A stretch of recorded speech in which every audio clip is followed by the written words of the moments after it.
Selamat sore. Kita lanjutkan kuliah Manajemen Sistem Informasi. Untuk topik kuliah hari ini adalah infrastruktur IT pendukung sistem informasi. Berikut adalah capaian pembelajaran yang diharapkan dapat adik-adik peroleh setelah belajar materi hari ini, yaitu adik-adik nanti dapat mengetahui komponen dari infrastruktur IT, kemudian mengetahui tahapan dan teknologi pendukung evolusi dari infrastruktur IT, kemudian dapat menjelaskan apa saja sih tantangan dalam mengelola infrastruktur dan bagaimana solusinya.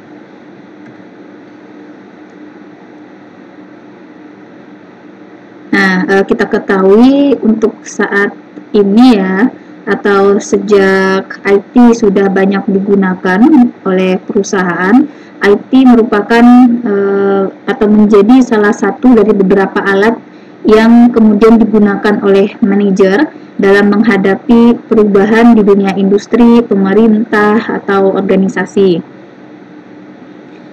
Singkat kata, bahwasanya infrastruktur IT ini adalah investasi utama bagi perusahaan atau bagi industri atau bagi pemerintah.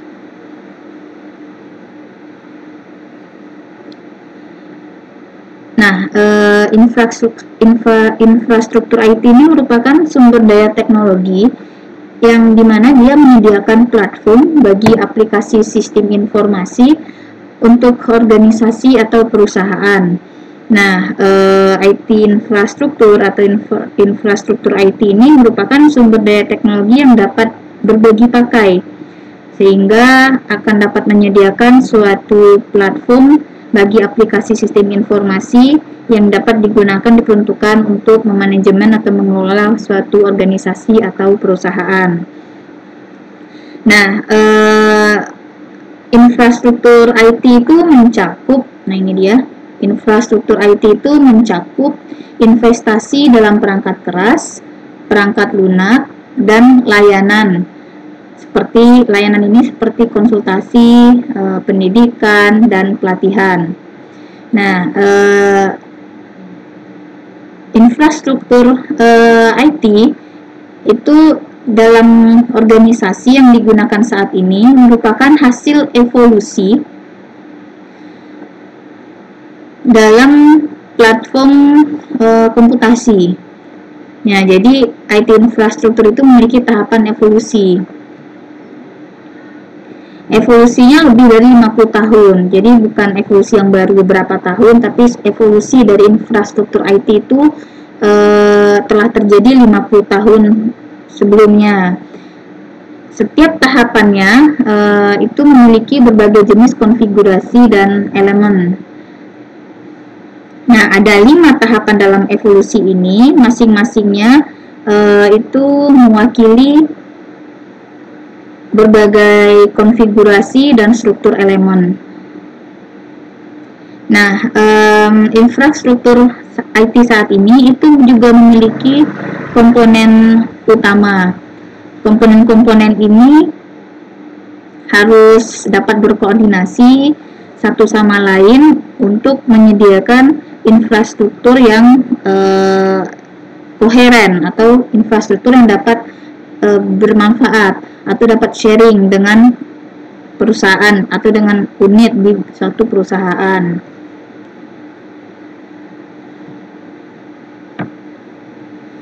Nah, kita lihat di sini apa sih sebenarnya infrastruktur IT. Nah, infrastruktur IT itu terdiri dari perangkat fisik dan aplikasi perangkat lunak yang diperlukan untuk mengoperasikan atau menjalankan suatu perusahaan.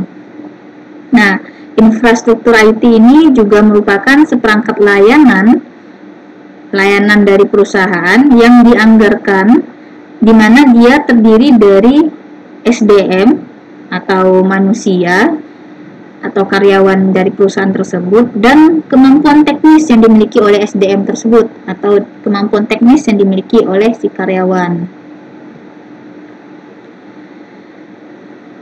Nah, berikut layanan dari IT yang dapat diperoleh oleh perusahaan jika perusahaan itu concern dan menggunakan IT dalam manajemen dan mengoperasikan perusahaannya.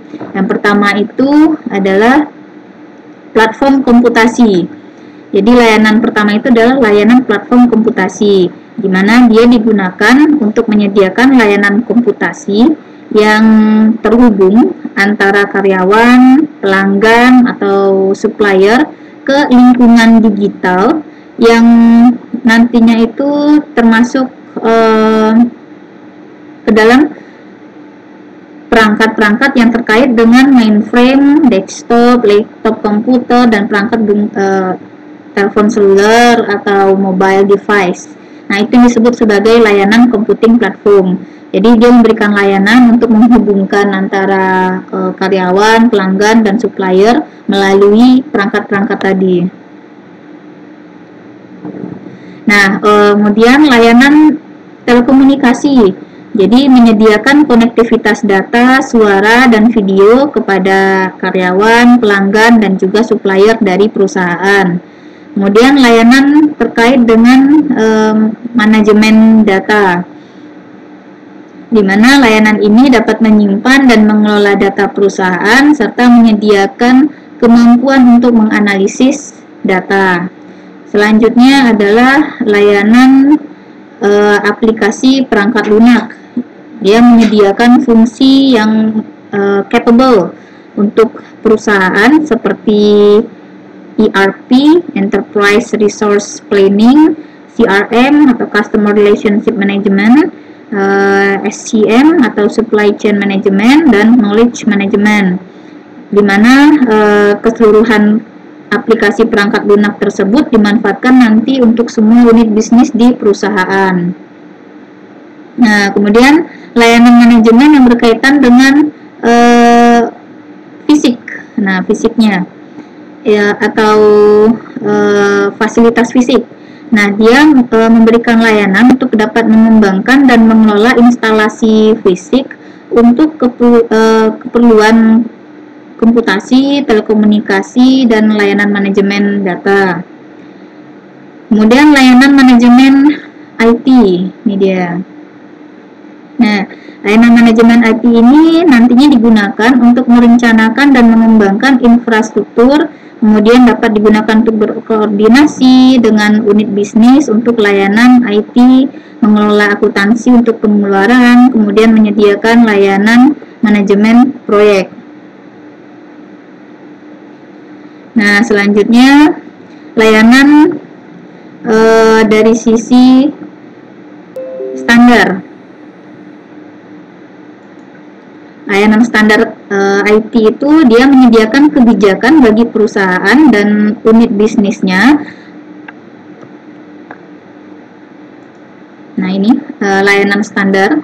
Dia menyediakan kebijakan bagi perusahaan dan unit bisnisnya untuk menentukan teknologi informasi mana sih yang akan digunakan, kapan akan digunakan, dan bagaimana cara menggunakannya.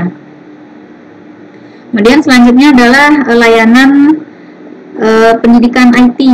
Nah, ini menyediakan pelatihan dalam penggunaan sistem bagi si karyawan perusahaannya dan menawarkan pelatihan juga kepada manajer tentang bagaimana cara merencanakan dan mengelola investasi dari IT. Kemudian layanan yang lainnya berkaitan dengan layanan penelitian dan pengembangan. Nah, di mana layanan ini menyediakan layanan untuk penelitian tentang potensi suatu proyek dan investasi IT masa depan bagi si perusahaan untuk membantu perusahaan nantinya dapat menentukan warnanya atau cirinya atau keunikannya agar dapat membedakan dirinya atau si perusahaan ini dengan saingannya atau perusahaan lain.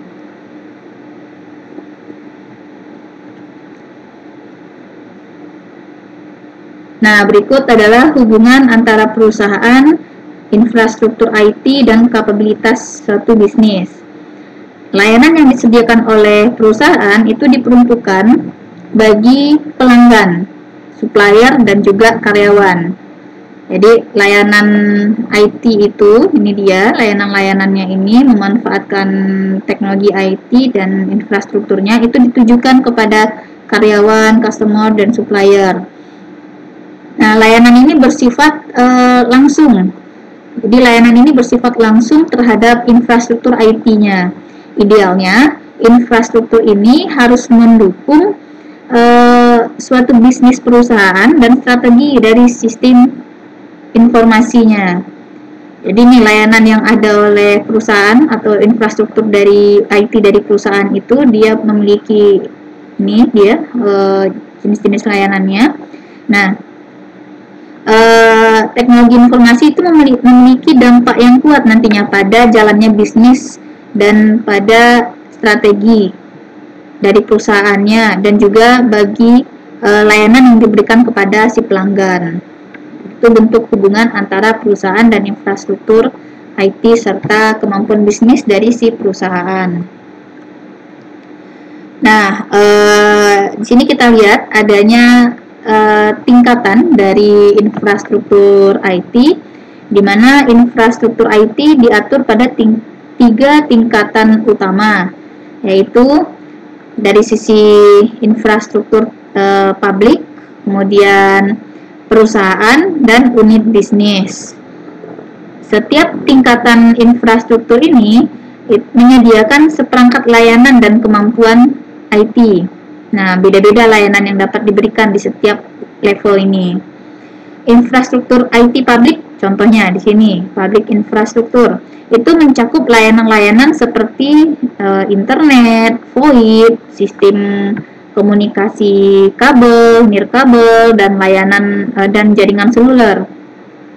Nah, untuk infrastruktur berskala enterprise, nah ini dia, itu layanan yang dapat diberikan seperti layanan email, kemudian adanya situs web atau website dari perusahaan, kemudian intranetnya, kemudian berbagai aplikasi TIK yang dapat mendukung operasional dari si perusahaannya, seperti tadi yang sempat disebutkan di awal, ada SCM, Supply Chain Management System, kemudian CRM-nya, Customer Relationship Management, dan Knowledge Management System.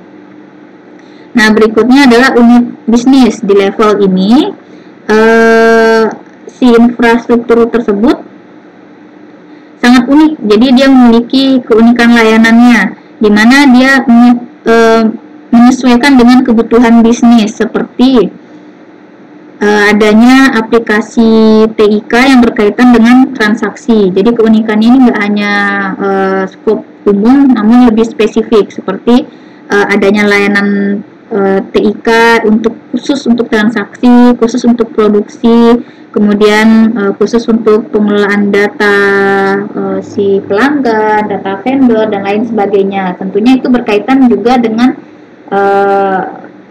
tugas dari setiap unit-unit bisnis tersebut. Jika misalnya unit bisnis tersebut mengelola keuangan, maka dia akan menggunakan aplikasi keuangan.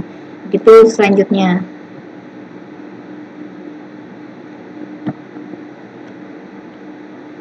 Nah, kita lihat di sini infrastruktur IT itu.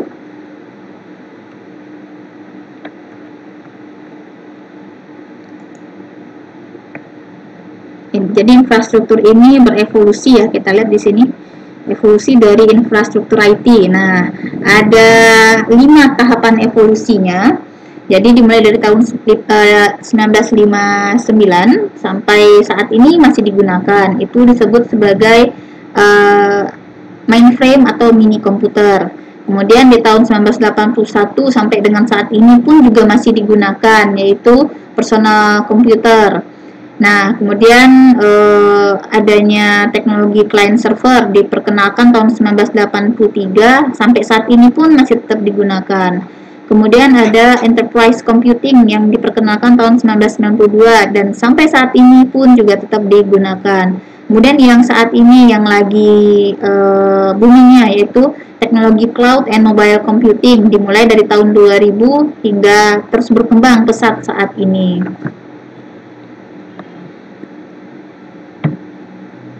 Nah, teknologi yang menjadi karakteristik dari satu era itu dapat digunakan di era lainnya sesuai dengan kebutuhan.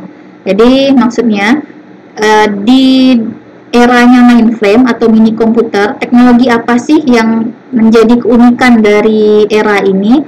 Nah, teknologi itu sampai dengan saat ini tetap digunakan. Begitupun untuk era PC. Era PC yang dulunya dimulai 1981, ternyata di sana ada keunikan dari era ini dan ternyata keunikan teknologi tersebut tetap digunakan sampai dengan saat ini.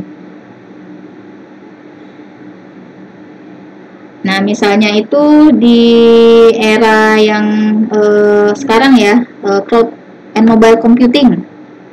Nah, itu yang paling booming adalah kemajuan dari penyediaan layanan penyimpanan cloud, dan sampai sekarang pun juga terus berkembang, dan teknologi terbarunya adalah big data.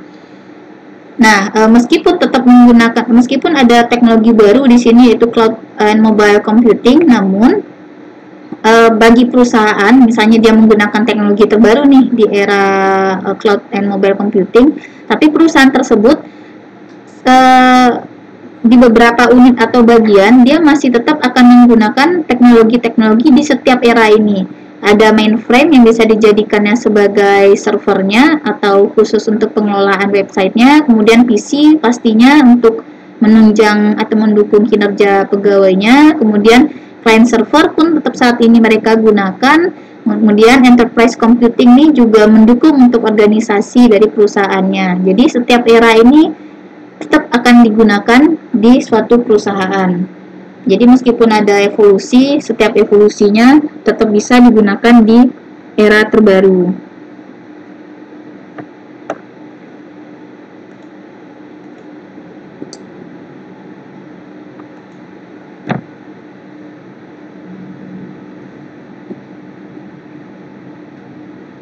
Nah, berikutnya adalah berkaitan dengan komponen-komponen utama yang dimiliki oleh infrastruktur IT. Nah, saat ini itu dikenal ada 7 komponen utama.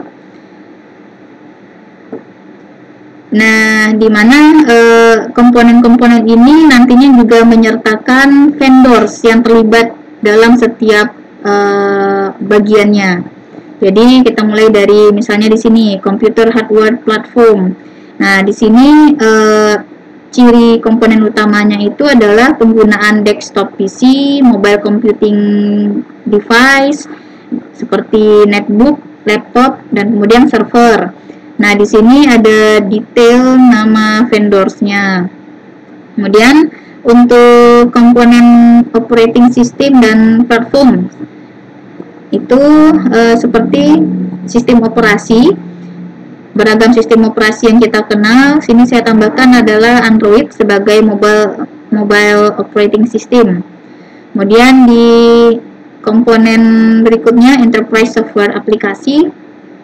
Di sini meliputi software atau aplikasi yang digunakan oleh suatu unit bisnis, tentunya sesuai dengan tugas dari unit bisnis tersebut seperti supply chain management system, customer relationship management system, dan sebagainya. Kemudian data management and storage. Nah, ini berkaitan dengan software-software basis data. Kemudian networking atau telekomunikasi. Nah, ini berkaitan dengan protokol TCP/IP. Nah, berikutnya adalah ini dia internet platform. Nah, ini berkaitan dengan web hosting, layanan web hosting. Yang terakhir adalah consulting and system integration service. Nah, ini berkaitan dengan perangkat-perangkat lunak yang dapat mengintegrasikan setiap komponen-komponen yang dibutuhkan oleh suatu perusahaan. Jadi aplikasi-aplikasi TIK yang terintegrasi, singkatnya demikian.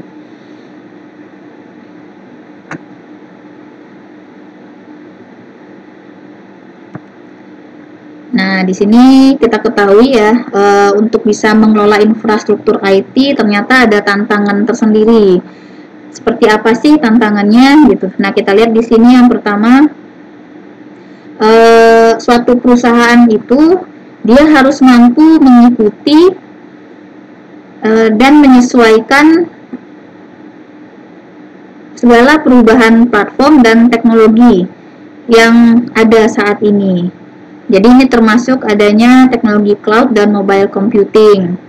Nah, di sini di tantangan ini si perusahaan itu harus dapat mengenal skalabilitas suatu infrastruktur yang mendukung proses bisnisnya, seperti kemampuan komputer dan pengembangan sistem yang ada di perusahaan tersebut.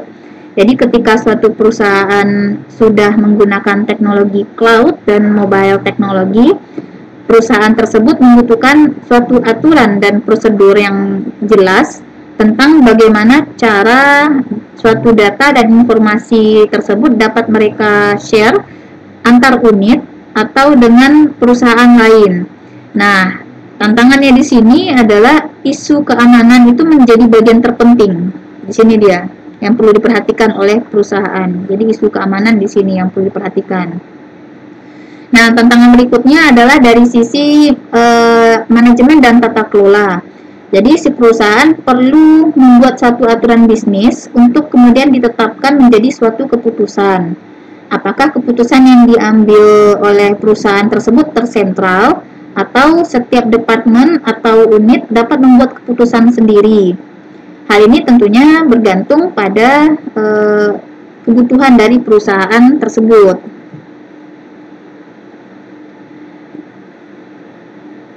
Nah, berikutnya tantangan selanjutnya adalah si perusahaan itu harus dapat membuat atau menyediakan infrastruktur yang mendukung investasi mereka. Nah, infrastruktur IT itu menjadi suatu investasi utama bagi perusahaan saat ini. Jika investasinya terlalu besar, nih perlu diperhatikan, jika suatu perusahaan itu memiliki investasi terlalu besar, tentunya ya ada efeknya, dampaknya pada pengeluaran dari si perusahaannya. Nah, jika ternyata anggaran untuk infrastruktur ini terlalu sedikit, tentunya akan ada layanan bisnis yang tidak dapat diberikan atau dijalankan oleh si perusahaan tersebut. Nah, disinilah letak tantangannya. Mana tahu nanti ada perusahaan sejenis atau pesaing dari perusahaan itu dapat menganggarkan investasi dari infrastruktur IT dalam jumlah yang tepat. Nah, tantangannya di sini adalah bagaimana caranya menentukan besaran anggaran tersebut agar pas sesuai dengan kebutuhan, dan itu tentunya tidak mudah. Nah, ini tantangan dalam mengelola infrastruktur IT. Nah, kita lihat di sini. Seberapa besar sih investasi yang harus dianggarkan oleh perusahaan untuk menyediakan infrastruktur IT? Dia bergantung pada 6 faktor. Ini dia faktornya. Faktor yang pertama adalah permintaan pasar untuk layanan yang diberikan oleh perusahaan. Misalnya, apakah suatu pelanggan itu pernah mengeluh akan respon yang lambat terhadap pertanyaan si pelanggannya ini tentang harga atau ketersediaan barang, atau apakah karyawan pernah mengeluh tentang kesulitan menemukan informasi yang tepat untuk deskripsi pekerjaan mereka atau kejelasan tentang pekerjaan mereka, atau apakah ada supplier nih yang mengeluh tentang kesulitan menemukan syarat-syarat apa saja yang diperlukan untuk memproduksi barang bagi perusahaan tersebut. Nah, ini nih faktor yang pertama. Kemudian faktor yang kedua yang berkaitan dengan penentuan besarnya investasi itu berkaitan pada ini dia, strategi bisnis dari perusahaan. Nah, si perusahaan sebelum menentukan anggaran, dia perlu melakukan analisis terlebih dahulu terkait dengan strategi bisnis 5 tahun terakhir dan memonitoring serta melakukan evaluasi layanan. Apakah sudah mencapai tujuan strategis atau belum? Nah, kemudian faktor berikutnya adalah strategi, infrastruktur, dan biaya IT dari perusahaan. Nah, ini juga menjadi pertimbangan untuk bisa menentukan seberapa besar investasi yang perlu dianggarkan. Jadi nanti si perusahaan ini memeriksa rencana teknologi informasi 5 tahun yang akan datang dan kemudian menganalisis keselarasannya dengan rencana bisnis perusahaan. Kira-kira sesuai nggak? Kalau sesuai, maka si perusahaan dapat menentukan total biaya infrastruktur IT-nya untuk 5 tahun ke depan, sehingga nggak terlalu besar anggarannya, namun juga tidak terlalu kecil, namun mencukupi untuk kebutuhan 5 tahun yang akan datang. Nah, selanjutnya adalah evaluasi terhadap informasi teknologi. Nih poin yang keempat. Nah, apakah IT di suatu perusahaan itu telah sesuai dengan kebutuhan, yang dimana jika selama ini perusahaannya itu telah menggunakan teknologi terbaru dengan biaya yang cukup besar, nah apakah teknologi yang baru tersebut dapat diandalkan? Nah, evaluasi ini hendaknya dilakukan secara berkala agar tidak adanya penundaan investasi yang memungkinkan pesaing lebih dulu mengembangkan model baru. Nah, ini juga salah satu faktor yang menentukan besarnya investasi bagi si perusahaan untuk menetapkan pengembangan infrastruktur IT. Nah, faktor berikutnya adalah layanan IT dari perusahaan pesaing. Nah, si perusahaan ini perlu tahu nih, kira-kira dari pesaingnya punya keunggulan layanan apa sih yang diberikan kepada pelanggan, supplier, serta karyawannya. Kenapa begitu? Karena nanti jika kita tahu kondisi perusahaan pesaing, kita pun juga dapat mencari keunggulan dari diri kita untuk bisa menentukan kira-kira layanan seperti apa yang perlu kita berikan kepada customer, supplier, dan karyawan.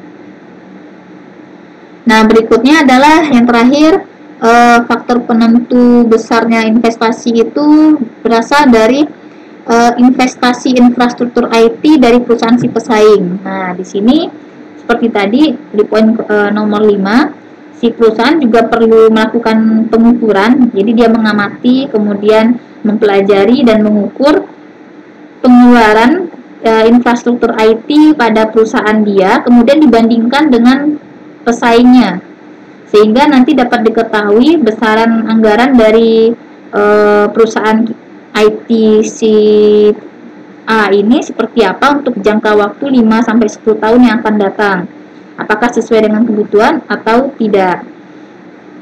Nah, singkatnya adalah belum tentu ya suatu perusahaan itu butuh investasi yang besar untuk menyediakan infrastruktur IT. Jika ternyata dengan suatu anggaran yang secukupnya saja, ternyata mampu memberikan layanan terbaik dan mampu mengcover kebutuhan dari perusahaan.